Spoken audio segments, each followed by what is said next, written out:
So I want to come back to a subject I was talking about a few weeks ago and I plan to be talking about more and more, which is the subject of beauty and restoring beauty, because I think that our culture is in a slump, and I think that conservatives are now culturally on the move, which is something I've been hoping to see for at least 20 years. And I think that we should be able to think about the ways in which we want to change the culture and what it means to have a culture of beauty, because I think that that is part of the problem. Let me read you something. It was written in 2006. When we place our own will, our own pride, our own comfort above the demands of truth, it is inevitable that everything will fall ultimately into decay. God, to whom worship is due, will no longer be worshiped. Instead, images, appearances, the prevailing point of view will hold humanity in thrall. This universal distortion will spread to all walks of life. What is contrary to nature will become the norm. The individual who lives contrary to truth lives contrary to nature. His ingenuity will no longer be at the service of what is good, but will be used instead to devise original and artful forms of wickedness. The relationship between husband and wife, between parents and children, will be dissolved, and the sources of life will consequently be thwarted.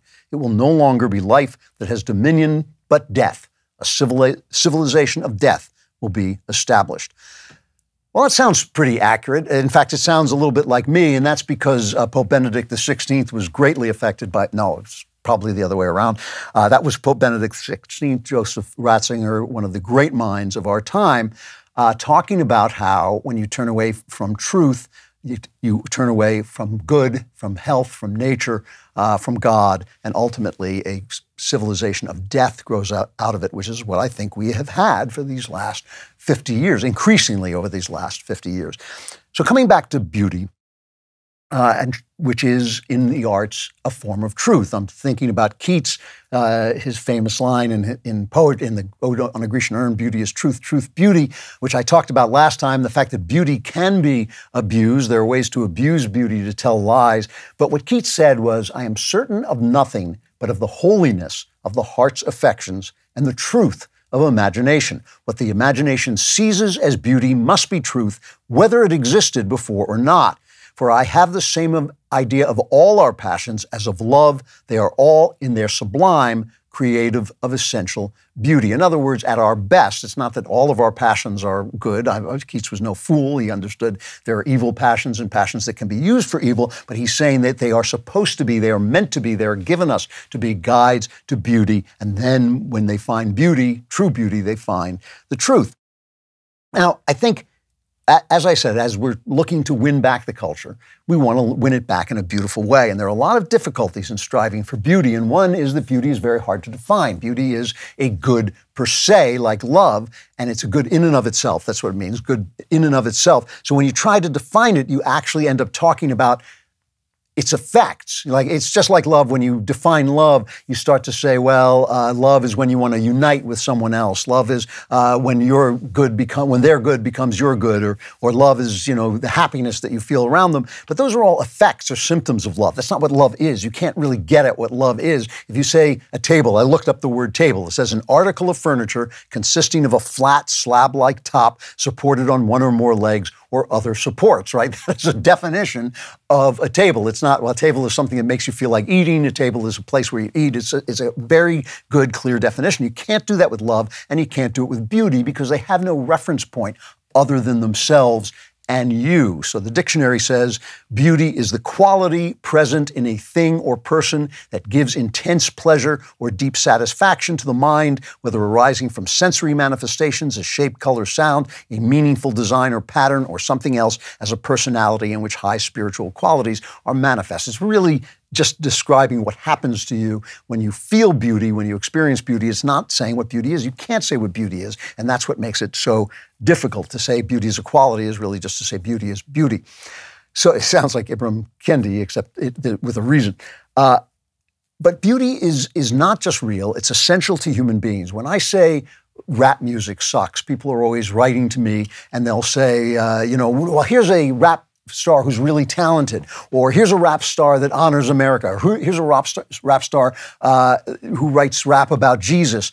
That's not the point. That is not my point at all. First of all, I think some people who write rap are enormously talented. I think rap itself as music has no beauty. There is no beauty in the music of rap. I don't think anybody can argue there is. I think it's inherently degraded. I think it's a degraded form of music. It's not that people don't have talent, it's that they're pouring that talent into something that in itself inherently has no beauty to it. Now, beauty went out of style quite openly. Artists started to talk about beauty going out of style after the World Wars. And I think the reason for that was a certain disgust with civilization. The civilization, as I've said many times, as I've had people riot because I said it, the civilization of Europe between 1500 and 1914, when World War I started, was the greatest civilization mankind has yet produced. It was the greatest art, the greatest music, the greatest literature, and all of those things that led to things, political achievements like the Constitution and the Declaration that all grew out of that culture.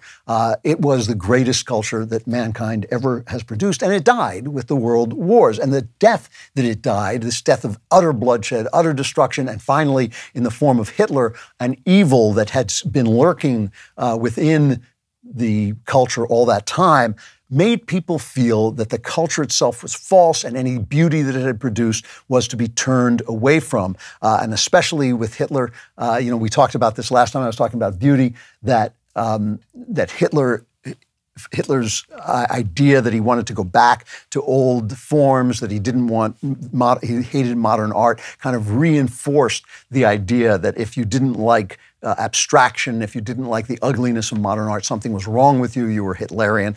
And as I said, it's not that Hitler was right. The art that his people produced was overbearing and absurd, but he was hitting on something that had truth to it.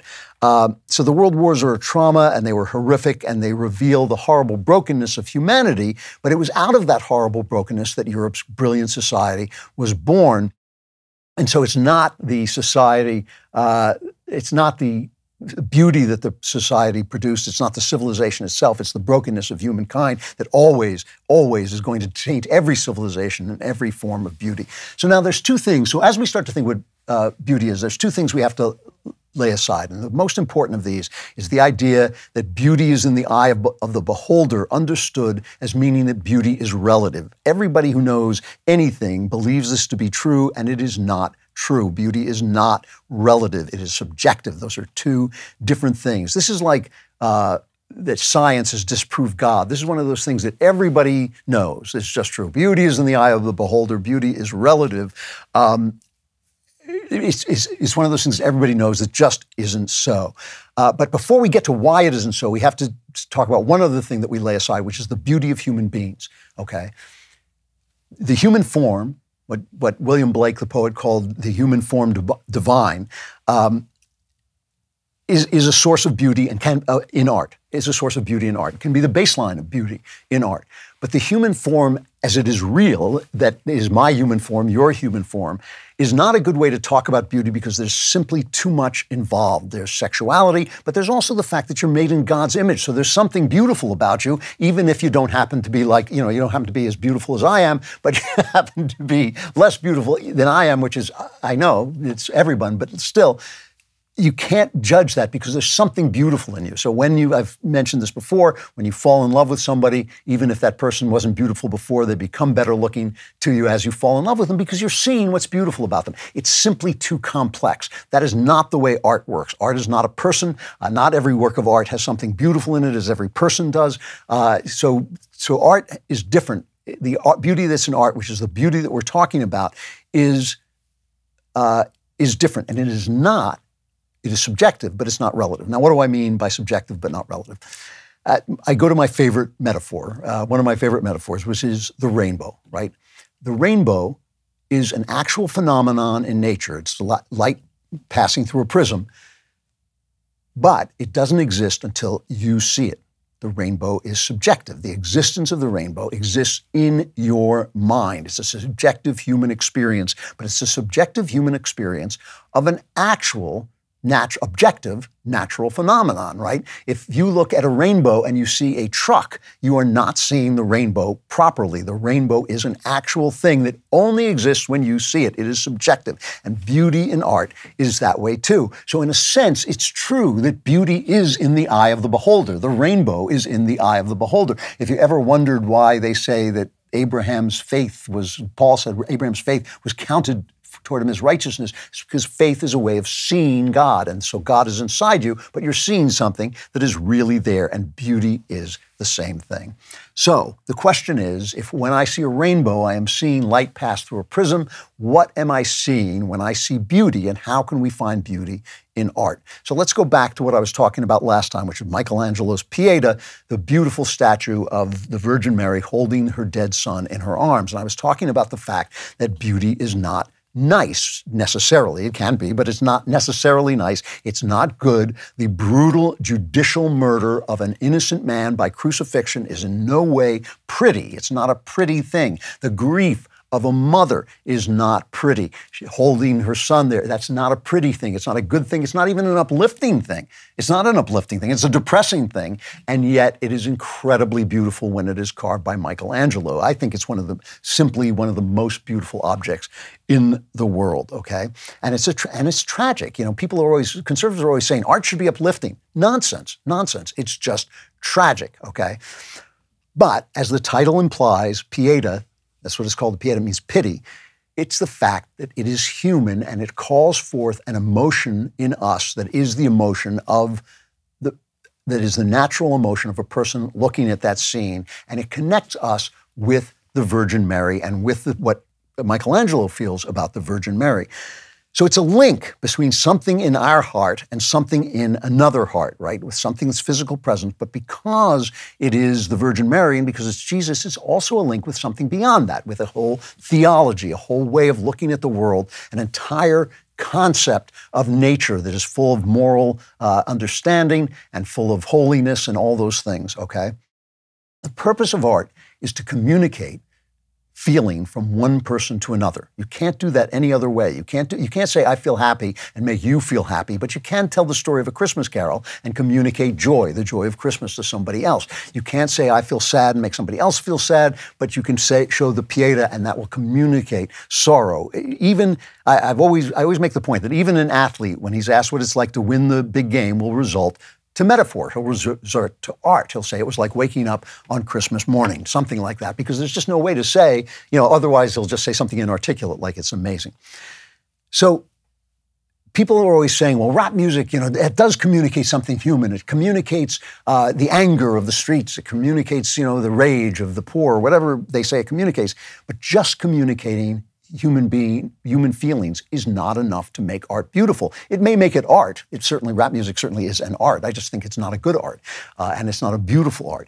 In order to make it beautiful, you have to connect, you have to communicate human feeling in the full context of the cosmos. Art that is beautiful connects human feeling to the full context of the moral cosmos. And that's what Pope Benedict was referring to when he's referring to Paul when he's saying that people, when they lose God, lose truth. Paul was saying that God is he said, everything that may be known about God is plain to them because God has made it plain to them. For since the creation of the world, God's invisible qualities, his eternal power and divine nature have been clearly seen. God is written in nature. Beauty is not necessarily a question of obeying religion. It's not necessarily a question of being Christian. It's not even necessarily a question of saying, believe this, and this, believe the 10 Commandments.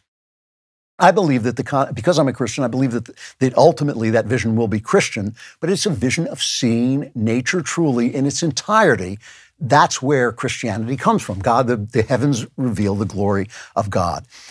You can't see invisible truth. You can only see the visible truth. I can't say grief and make you see grief. I have to show you the Pieta. When I show you the Pieta, you see the grief, you see the glory of mother's love, you see the sacrifice of God, you see not only the human experience, you see the human experience in the total context. Now, Christians recognize this as our system of communicating with God. We see Jesus, he connects us to the Father through the Holy Spirit that is then in us. And that is the model for beauty in art. It was there before Jesus. It's going to be there now. It's going to still be there now. You can put it in any other way you want. You don't have to name Jesus. But all I'm saying is that art has to connect you, your feelings, with another person's feelings by way of bringing you through that object, through that art, to a totality, the heavens, which will ultimately declare the glory of God. Are you desperate for more Klavan-y goodness? Of course you are. Like and subscribe to the Andrew Klavan Podcast.